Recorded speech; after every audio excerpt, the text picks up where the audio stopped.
We are following several new developments from Bangladesh this morning, where police have just announced that the search for bodies has officially ended, nearly 3 weeks after the collapse of a garment factory building that killed 1,127 people.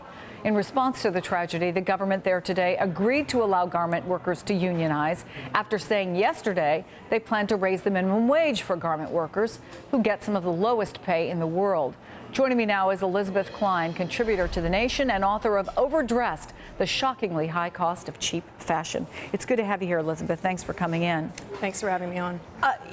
You've seen firsthand what working conditions are like in Bangladesh. Given that, were you shocked? More than 1,100 people killed in a single accident? I mean, I think the figure would have been shocking no matter what I saw. But you're right. I went undercover in 2011 as a garment buyer, and even at that point, the industry was just under a tremendous amount of pressure. All of these fashion companies are moving out of China and into Bangladesh. Bangladesh is trying to meet the demand of cheap fashion retailers, and they're buckling under the pressure.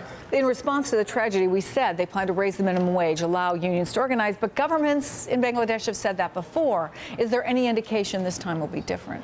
Well, the minimum wage actually did go up in 2010, but I think the living wage would need to be around $63, $64 a month, and right now it's at $38 a month. So hopefully they'll really increase it this time to a point where garment workers could have a decent life. But I think that it's the brand's responsibility to really, they could increase the prices that they pay to factories as well. It's not just the government that can change the conditions there. Or decide that instead of record profits, perhaps they'll just take really good profits. Exactly.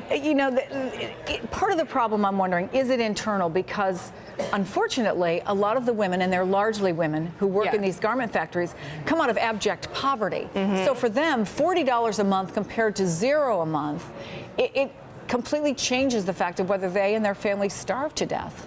Right, and these brands are exploiting that fact that these workers are completely powerless. They do need these jobs, but again, as you said, these are brands, whether it's JCPenney, Zara, Gap, H&M, they're all working in Bangladesh. They all earn billions of dollars per year, and they can't pay more to these workers. I find that really, it's impossible to believe. And part of the problem is we're used to, and I'm guilty of this, we're used to being able to get cheap clothes, disposable clothes. Absolutely. Oh, it's fashionable. I'll buy it at one of the lower cost places because I can throw it away when the season is over. Look at these numbers. Last year, just 3% of our annual spending went to clothing and footwear. It was 7% in 1970, 13% in 1945.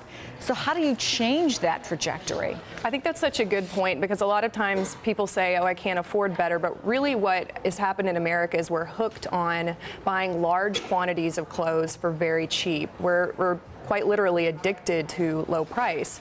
But I think even before this factory collapse, consumers, the mindset was already changing. People are already saying, you know what, I think my closet is full enough. I think I've had enough of these cheap fashion fixes, and they were looking for an alternative.